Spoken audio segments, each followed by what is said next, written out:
Hi guys, this video is about Meghan Markle and Prince Harry, and we're going to talk about their stay in Canada. We now know how much it cost the Canadian government to protect them there. This was published by the Canadian account, and they made sure that everything was clear about what they spent for the couple.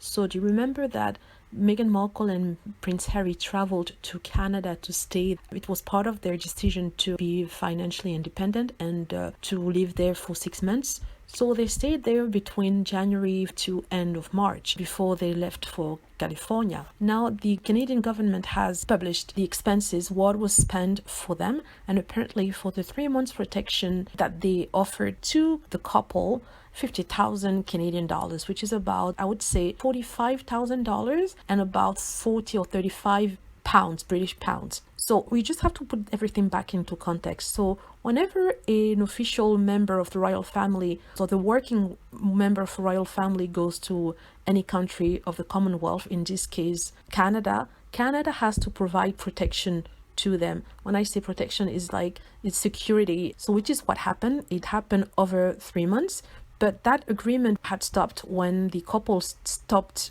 being active member of the royal family.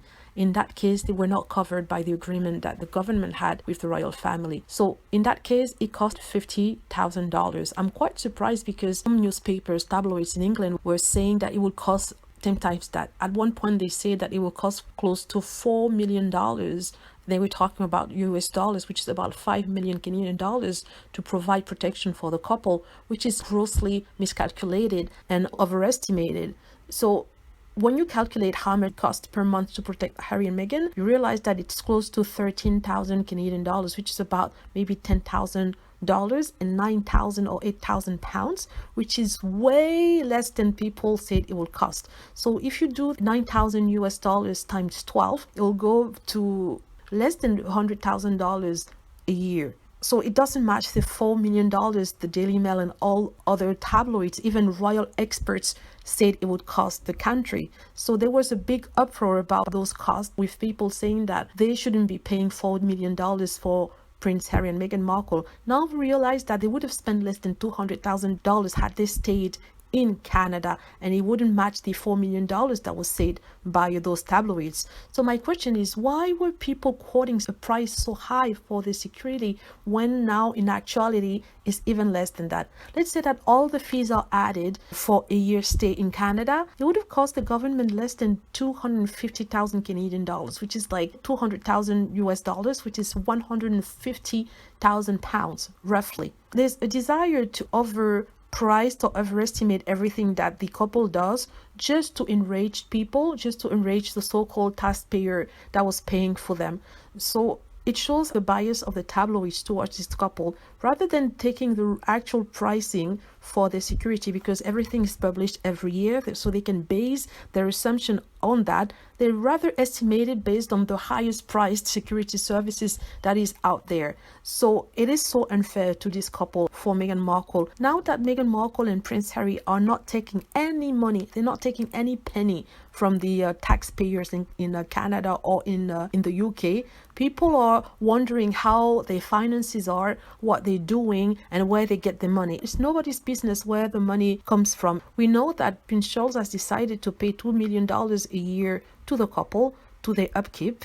So within that budget, I think that security is covered. In any case, now they live in Tyler's Paris mansion in California. I suppose that there's already added security to the compound, so they might not be paying security at all, or maybe they're paying, but the price that they're paying is not the $12 million that people said they would be paying. And people were actually reducing to the idea that they're paying $4 million because they were hoping that those $4 million every year will ruin Harry, who's said to be worth $30 million.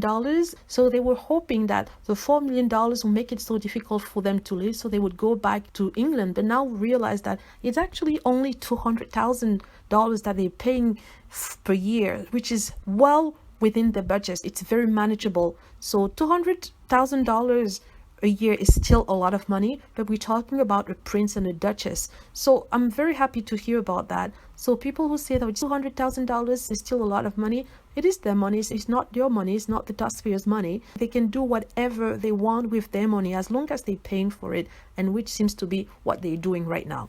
So I hope you like this video. Feel free to click on like, subscribe for more videos, and also leave comments to tell me what you think about it. And also please click on the notification bell to be notified when I post a new video. Thank you.